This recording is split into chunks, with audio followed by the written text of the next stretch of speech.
Hello. So this is going to be a bit different. I'm not doing a typical audio roleplay like I usually do. I'm participating in 100 scary stories. There will be a link down below to the playlist with all the other VA's scary stories. And there's not going to be an audio next week. I'm going to be really busy and won't have time to record. We're almost to 100 subscribers, which is fun. And then the 29th is the channel's 1-year anniversary. And there's going to be a big new audio series coming out that day. I think you're really going to like it. Alright, let's get started. So, this story is called Nowhere. It has 5 parts. It's on a subreddit called Scary Stories. Okay, here we go. I'm from New Mexico, but now live in Arizona. New Mexico was usually known for being a wine country. Santa Fe has its likes and dislikes, and its ups and downs, but it was a spot I grew up in for some part of my life. My name is Alexander, and when I was about 12, there was something that happened to my family and me, and it is an experience I will never forget. My dad was getting a promotion from his job, and to this day, I actually don't remember what his job was at the time. I remember one day coming back from school, and my mom was excited, and so was my little brother Jack, who was no less than 7 at the time. My dad explained that he was getting a higher position at his job, and that he would be bringing extra money from that moment on, and to celebrate, we were going away for a road trip. I was excited.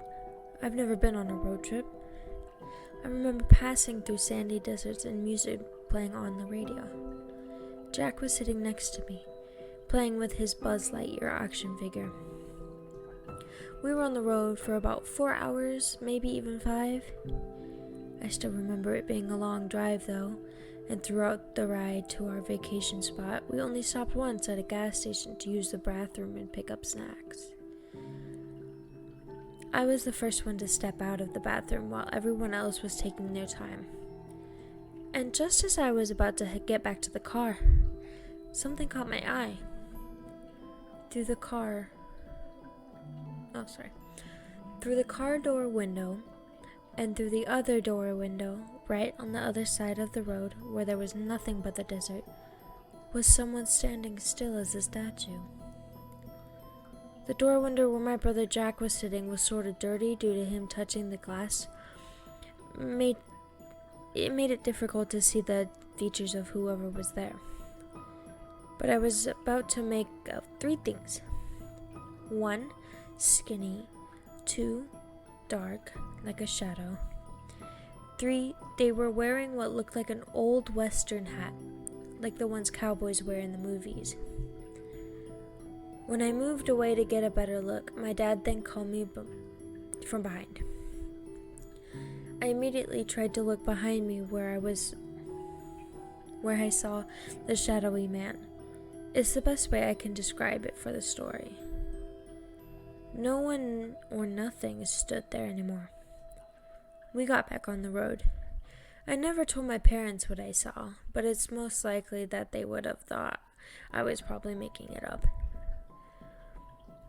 At first, I thought we were heading to Disneyland and probably be staying at a motel, but it wasn't like that at all. It turned out that my dad had bought a vacation home, a house where around its area of land was mostly dirt and sand.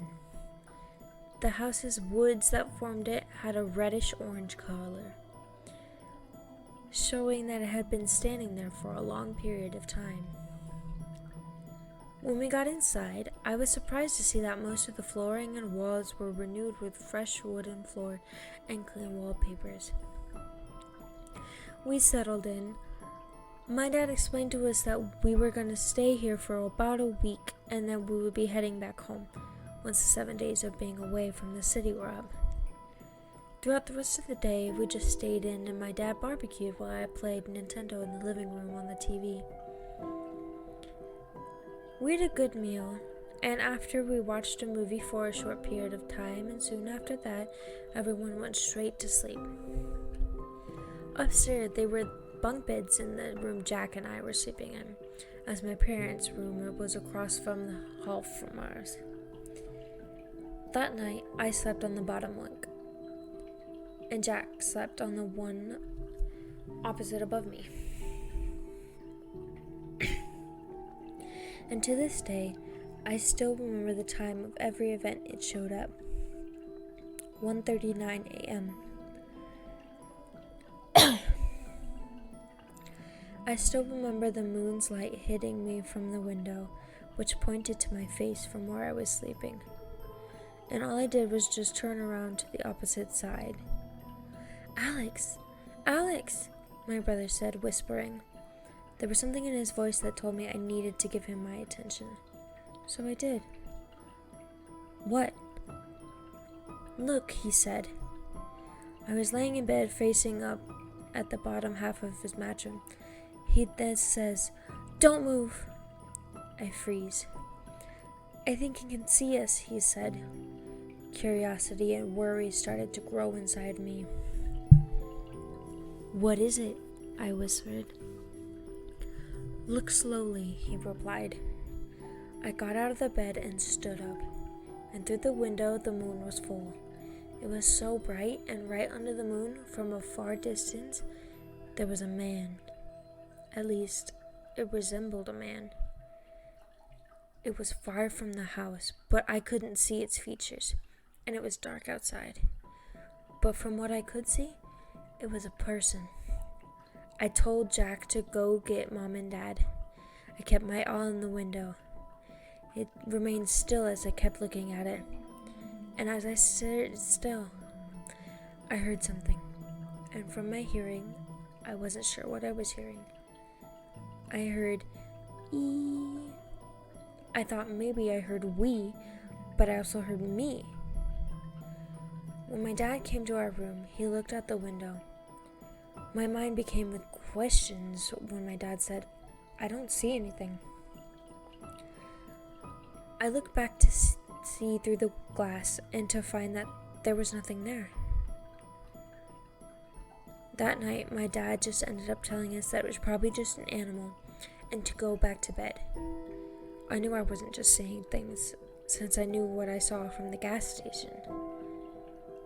When the next day came, I finished breakfast and went back upstairs and brought out my sketchbook out of my backpack. There was a small piece of paper that fell out when I opened it. The paper looked like it was torn from the edge from its full piece of paper. It also looked old, as if it was trying to lose its color. When I picked it up, I then realized I was not hearing things last night from my imagination.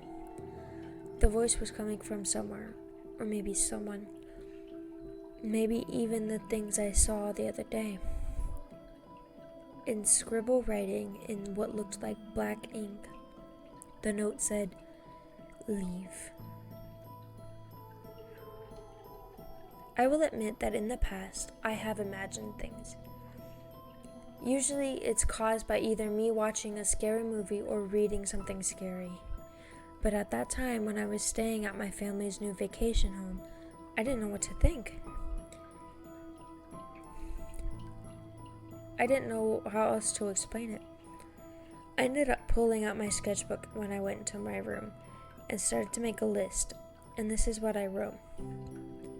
Note: first night, I saw one dark shadow at the gas station coming here, that someone was watching the house from a far distance. Could they be related, or could they be the exact same person? After I finished my breakfast that morning, I stepped outside on the front porch. I just sat out there on the old fold-up chair, enjoying the outdoors and fresh air. As I sat there, I heard something around where I was sitting. I got up and looked around, and behind the house, there was this old barn. The wood that formed its structure was old and had lost its red paint color. I ran back inside and asked my dad if by any chance he knew about a barn. "Yeah, son, It's just an old barn, he told me. I went back outside and stood in front of the large weathered shed. There was a lock on one of the handles, and I say only one because it was unlocked. I pulled the handle and I didn't expect to see what was within the barn. It was completely deserted. The only thing that was inside the small barn was a desk, like a working desk. The desk was old and somewhat falling apart from its edges. There was a drawer under the center of the table. When I pulled it open, I found something odd. Drawings. Single pieces of paper with drawings. Drawings of what I could best describe as well. At the time, I would have probably called them aliens, maybe monsters or ghosts, or possibly even the boogeyman. But after some years passed and researched some of the pictures I saw, I could now say that these were nothing related to humans or of this earth. They were unholy. They were demonic.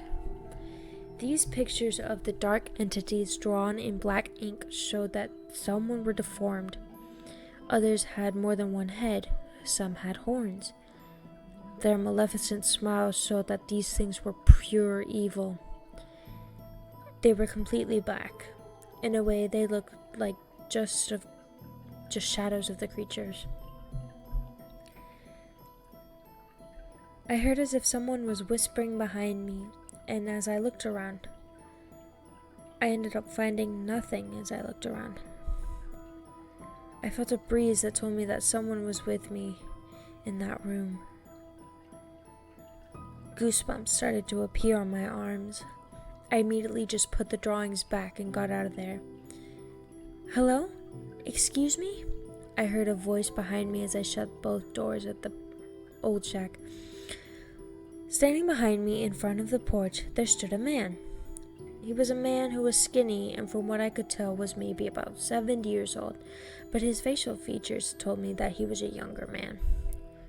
But he was an older man. Is there an adult I can speak to, son? The old man asked.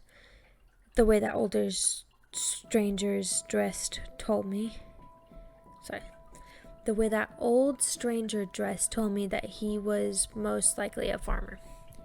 He wore these blue overalls that had some dust that came from what looked like the soil.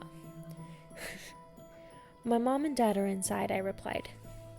Much obliged, young man, he said as he tipped his old baseball cap, revealing the bit of hair he had left on top of his head. I went back and sat on the front porch. I realized as I was there that the little world we were staying in was completely quiet. Where were we? I noticed I didn't hear or see any cars drive by on the road. There was a large space between the road and from the house. I wondered, how come? How come I didn't see any cars around beside the old man's pickup truck, which was parked next to our car? I hear that the front door opened and the old man who was the one to come out. He then looked at me. Oh, I'm sorry. I haven't introduced myself yet to you. He then put his hand out in front of me. Otto, he said. I built this beauty you guys are staying in. I then shook his hand. Alex, I replied. He then tipped his head to me and walked back to his truck. He then drove off into the road. I don't actually remember what direction he took, but a feeling grew inside of me, letting me know that I was going to be acquainted with him again soon. The night was then set into place, and rain poured all above our house. I then heard thunder bang upon the sky. I remember that night as I laid in bed. I was sleeping so comfortably that night. Something woke me up, and it pissed me off. A loud thud, but it wasn't coming from anywhere around my room. It was loud, but it sounded far. I got out of bed and walked around the hallway. I then heard it clearly. Bang, bang. Bang, bang. Bang, bang. Someone or something was hitting what sounded like a window or a door. I looked further into the living room and my heart began to beat hard on my chest. The front door had a small window on it for sunlight to enter, and also for people to look through it. When we arrived there on the first day, my mother placed a small curtain so we would have some privacy. And as the moon shined bright, and within the rain and thunder, a shadow appeared.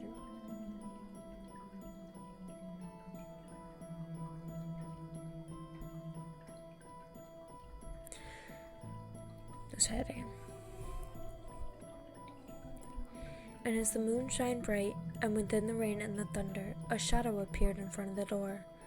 Someone was behind the door. The interloper was just hitting his or her body on the door, just slamming against it. I then heard the door handle rattling violently. I tried to walk back slowly and quietly, but for some reason I lost my balance and hit the floor. The thing behind the door then stopped moving. I then covered my hand with my mouth. with my hand to not make a single sound, for there was nothing in my body but fear. Whoever was behind the door tried to break the door handle violently again, and then for a moment the rattling stopped. I then saw the shadow start to limp its way to one of the windows, and again it started hitting the glass with its body. The covers were the only thing that prevented me and whoever it was behind the glass from seeing each other, but my guts told me that I didn't want to see who it was on the other side.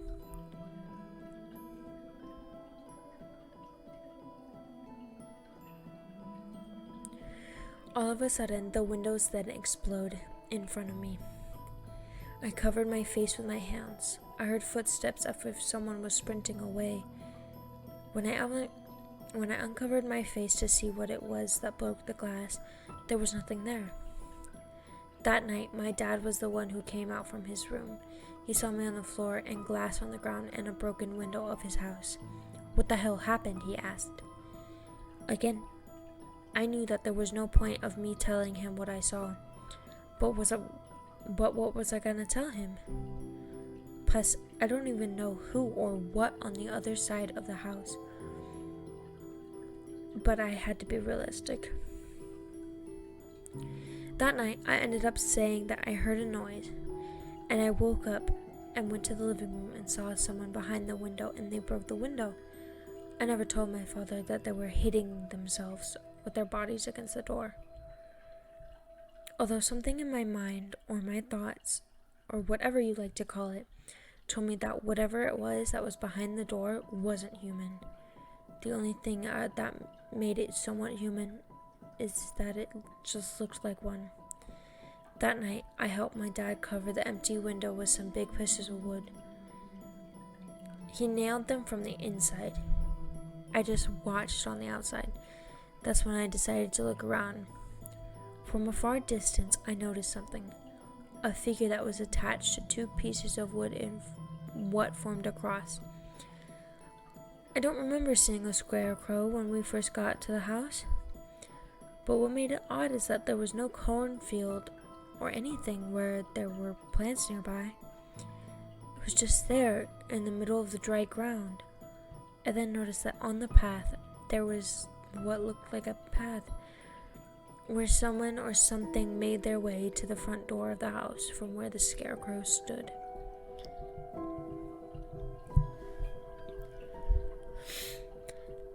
During the morning the next day, I woke up from my mom moving around in the hallway where she swept the floor. "Oh, morning, sweetie," she said with a sweet tone and a smile on her face. She then looked up and made a face that showed curiosity.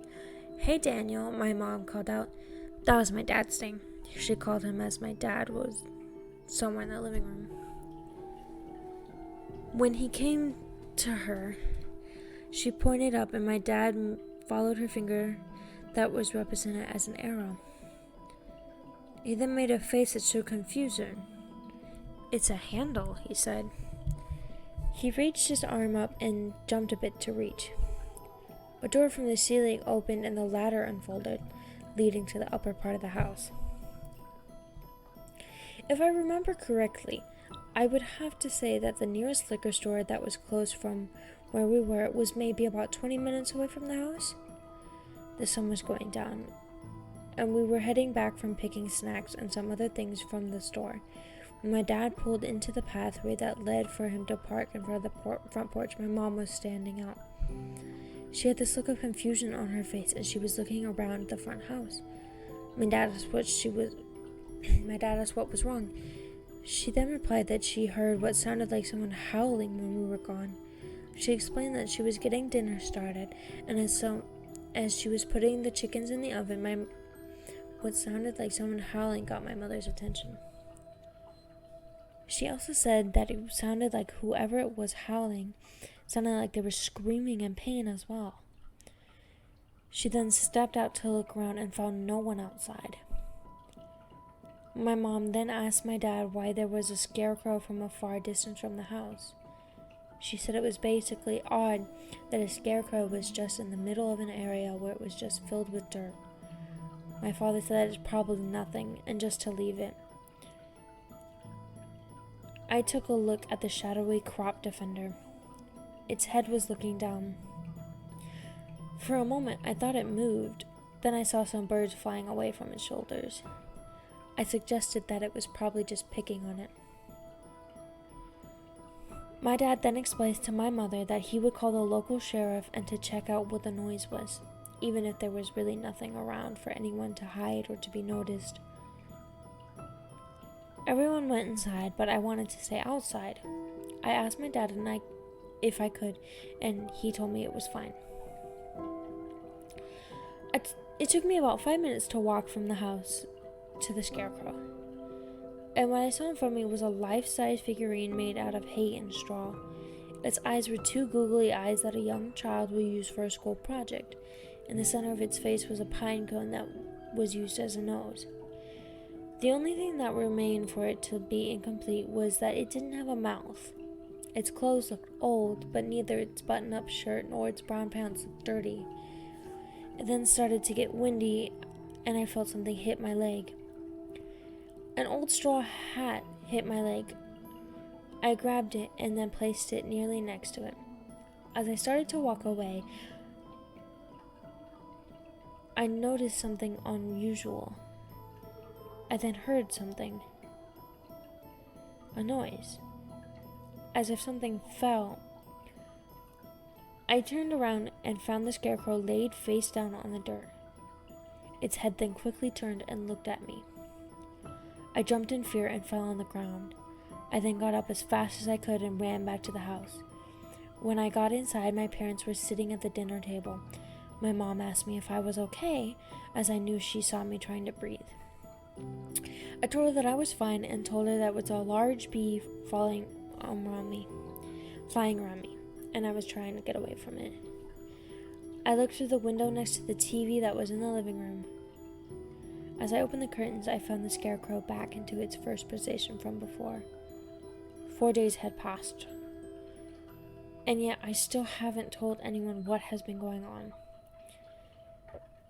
The day after seeing a living doll made out of hay and straw, something else happened. I'm upstairs getting some clean clothes for my suitcase to wear after I'm done taking a shower. My mom then calls me from downstairs, saying that her, my dad, and Jack were going to the liquor store really quick to get some food and that they would be back later. I usually take a shower with warm water, but what I always hate about it is when the steam went all over the place. Before I got in, I tried to turn on the air fan for the steam to fade away, but the button for it, which was next to the light switch, wasn't working. And all I did was just man up and took a shower anyway. When I got out and started drying, there was a noise. At least, I thought I heard something. "Hello?" I shouted. As I opened the bathroom door a bit, no response. After I closed the door, I then noticed that the mirror in the bathroom was still covered in steam. I used my hand to wipe off the steam, and a hand from behind touches my right shoulder. The arm itself looked dark and badly burnt. I jumped and turned around and didn't see anyone or anything behind me.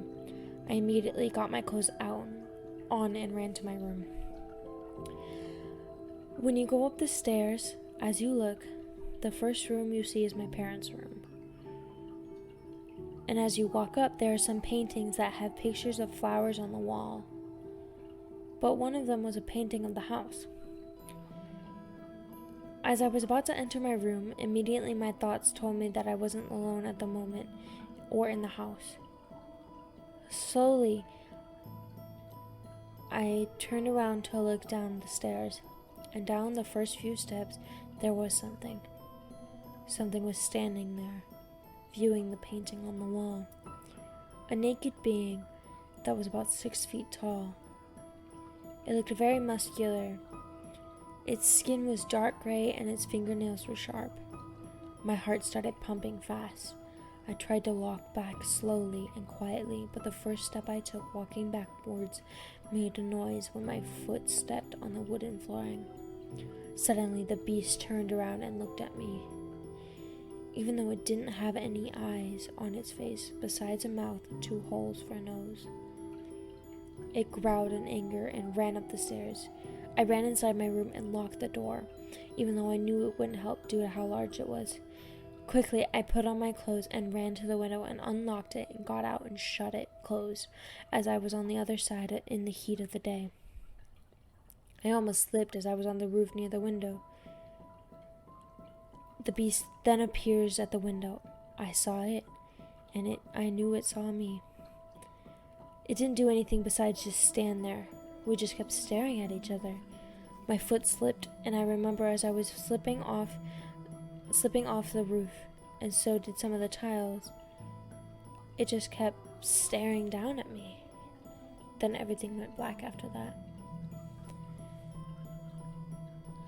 Before waking up, the face of the beast was the only thing that kept appearing in my head. It really frightens the hell out of me from time to time after I woke up from sleeping. The next thing I knew that was around me was Jack, my parents, and a doctor just staring at me. I then noticed that some part of my body felt numb. Sure enough, my right arm was in a cast. I asked what had happened. The doctor explained to me that I had broken my arm somehow. My mother explained that they had found me unconscious on the ground outside, but that I was still breathing. My father then asked what had happened. The doctor then excused himself, explaining that he needed to take care of something and stepped out of the room. And then that's when I took it as an opportunity to tell them. I told them everything. I told them about what I saw when we first got there, and then what happened the next couple of nights. And then what happened recently happened to cause my arm to be broken. In the end, I knew that they didn't believe me. The looks on their faces told me that I was insane. Was I really losing my mind? They basically ended up telling me that I needed more attention, or if I needed to talk about anything, or if I needed to see a therapist, that I should just go to one of them. You can already guess what that means. We were on our way back to the house. My dad then pulls up to park in front of the house. He then stops the car and tells everyone to stay in the car, including my mother. The front door was wide open, and the small window attached to it, from the looks of it, probably every other window in the house had been smashed. The sun was beginning to set. After a few minutes, my dad came back to say that there was no one in the house, but from the looks of it, nothing was stolen, but everything was damaged. Broken glass from the windows were scattered all over the ground. The couches in the living room teared up as if a large dog had done it. The flat screens on the glass TV were both shattered to pieces. I went upstairs and found even the bunk beds me and Jack slept in were completely destroyed. Horror was being truly revealed when my mom called all of us downstairs. As she was looking through a broken window next to where the TV used to be, the way she spoke told me that of the fear I felt since we got in the house had passed on to her when she asked in a shaky voice, "There was never a cornfield here, right?" "Yeah, why?" my father asked. "Then why is there one now?" And there, where the scarecrow stood that I witnessed from before, suddenly by it was a full-grown cornfield, and as the sun was going down, a scream of a man sounded in the air. The scream told our hearts that they were in some sort of pain or misery. The unknown voice then started to ask for help, for someone to help him. I knew at that moment whoever was speaking wasn't human. Everyone watched through the window. We were all in fear. Suddenly, out of nowhere, the scarecrow started to move. Its head looked up. It pulled away from leaning on the wooden stand. All of a sudden, it just fell. It fell off from its standing position. Its shadow then raised up. We couldn't see its features, but as it got up from the ground, it started to remove its disguise. It ripped off the bag used as a head and started to remove its clothes from its body. The being then released a loud shriek and began to walk towards us. My mother gasped in fear, and my father immediately guided us to the outside. There was no point of leaving when we all stepped outside of the house and found our car demolished. We heard another loud shriek, but only saw the horrible plant shuffle around. It was still coming for us. We then ran back inside. Everything happened so quickly, for I don't remember where my dad turned to which corner of the house. Perhaps it was somewhere near the living room where my dad pulled open a door and told us all to get in. I was the last to go in, and when I did, for only a few seconds, and for those few seconds were the last moments I saw my dad. He closed the door behind, and I heard the monster tackle him to the ground. We all heard him screaming as the beast killed my father. There were only a few flashlights down in the basement where my father placed to save our lives after he risked his. After locking the door, my mother hid us under an old desk.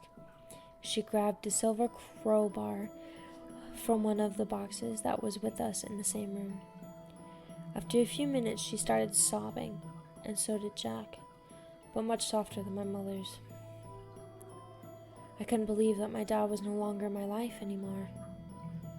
I tried to lean back to get comfortable, but that's when I felt something behind me. It was small. There was a small rusted handle attached to the ground. I told Jack to step out from the small space. I told my mother what I found and asked her to help me move the desk. I pulled the latch up. A ladder led down into a dark pit. As I looked down, I could make out what looked like some light at the end of the pit. I told my mother that I would go down and see what was there. She told me to wait and went back to the stack of boxes and pulled out a pocket knife. She gave it to me and kissed me on my forehead, and we told each other that we love one another. It was the last thing I ever said to my mother. I put the blade in my right back pocket and started to head down. I remember it almost took me a minute to get to the end of the line. But when I did, to my surprise, there was a tunnel with rooms that had closed doors. Only a few lanterns lit up the narrow hallway. And at the end of the hallway, there was a final door that was half opened. I could hear that there was someone on the other side. I could hear they were muttering something. I pulled out my pocket knife and stood in position to defend myself from whatever it was on the other side. I got closer to the door, and when I did, as I opened it further, an old man sat at a desk in a dark room with a couple of lit lanterns. He wore an old and dirty muscle shirt and had ripped jeans and no shoes on. He was drawing with black paint. He used a paintbrush. It was Otto. I said his name and he looked at me. I asked what was the underground tunnel with all the rooms were for, and why he was down here. He then started to softly sob. "It's my punishment," he said, crying, cleaning the tears off his face with his hand. I don't understand." "Of course you don't understand, damn it," he said, shouting. "My wife sleeps in one room, I sleep in the other, and my dog sleeps in his own room. This is just a drawing room, but you need to leave before they get a hold of you too, before this whole fucking place gets a hold of you." Suddenly, out of nowhere, I heard screaming. It was Jack. "Xander, help!" I ran back to the ladder and started climbing up. That's when Otto started shouting as I kept going, "Leave, boy, leave!" When I got on the other side, my brother was crying in the corner. I went to him and tried to comfort him. Alex, he said, crying. "She said she kept seeing something. She said they were ugly." On the other side of the room, I found my mom's body. She had bled from her neck from cutting herself with a piece of metal. She laid next to the stairs. I held my little brother close. He kept sobbing for some minutes. The only thought on my mom was the advice Otto gave me. I need to leave the house. Me and my brother went by my mother and went up the stairs. Her eyes were still open, and the blood went down from her neck and was nearly dried. I got near her and closed her eyes. It was the last time I ever saw my mom. I told Jack to be very quiet as we went up the stairs. As I leaned my head to the door to hear the other side, all I heard was an empty house. There was nothing. I knocked 2 times and made sure the door was locked. Still, it remained quiet. Again from before, I pulled out my knife and got in position to defend Jack and myself. I opened the door as quietly as I could. I had the knife in front of me in a position ready to stab whatever got in my way, and with the other hand, Jack held on to me. I turned around behind me, and right behind the door, there lay the corpse of my father. His stomach had been torn open from the looks of it. It was empty. I had told Jack to keep looking forward. We walked slowly to the front door. We passed the entrance to the kitchen, and in the center of where we used to have fun dinners, at the end of the kitchen table, there was a creature who was pale, who had no facial features besides a bloody jaw, who was tall and skinny and with claws, shrieked and started to come to us. I regretted chickening out and not protecting my little brother like I was supposed to. The decision I made that day still remains to haunt me, and probably for the rest of my life. I panicked and ran out the door as it was wide open.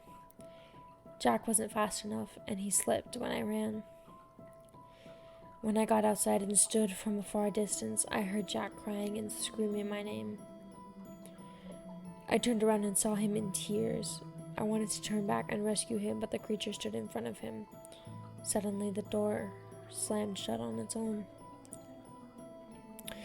I wanted to run back, but as I thought about moving, the wind started to blow. Dust started to fly around, and near the house from behind it, a dark whirlwind formed and was close to the house. I ran away from the cursed place. I didn't know where to go, so I just ran to the road and started heading straight. The black tornado then approached the house and tore it to pieces. Once the house was gone, I saw how it just kept trying to come to me in my direction. My heart started to pump fast. I just kept running.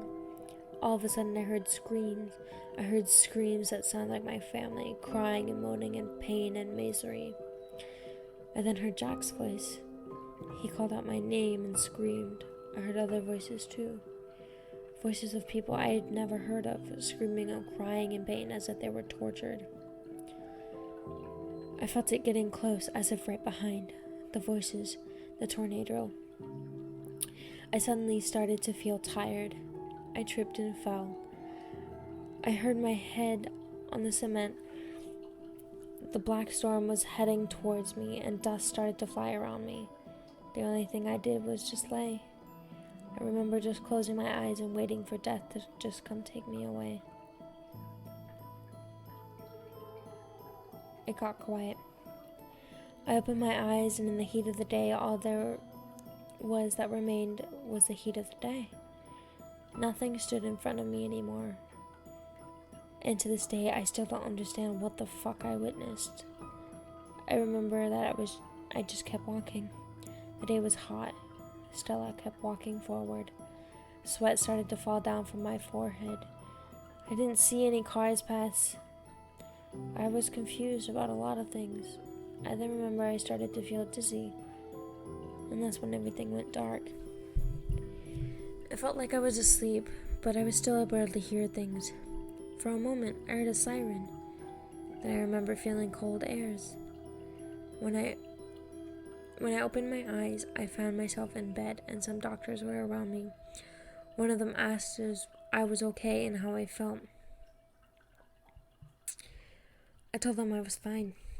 They explained to me that I had passed out in the desert from dehydration. They said that it could have killed me, but then someone spotted me on the ground and called 911. A man then walked into the room. He was a man who was dressed up as he loved his job. I could tell that he was an investigator of some kind. He introduced himself as Detective Jack X. Jack X then asked me where my parents were and why I was out in the desert all alone. The doctors then stepped out of the room, and me and Jack X remained all alone. With all the courage in my body, I told the detective everything, and I mean everything. To this day, I will most likely never have the answer for what happened. What happened to my family? What were those things that haunted the area, and where did they come from? Why were they there? Why did we have to be there? At the end of my story, Jack X gives me information that still confuses me to this day. He told me, "Son, there's no house in that area. Nothing has been there for 2 years, and the last owner died in the house with his wife and their dog. At least, I heard he had a dog. The man you speak of, I knew who he was. Old Otto Winson. We get a lot of calls from him in the night, saying he saw someone standing from a far distance from his farmland. Like that one you said. Said he heard and saw a whole bunch of things. No one believed him. Someone was driving by his property and saw he was entering his home with a shotgun.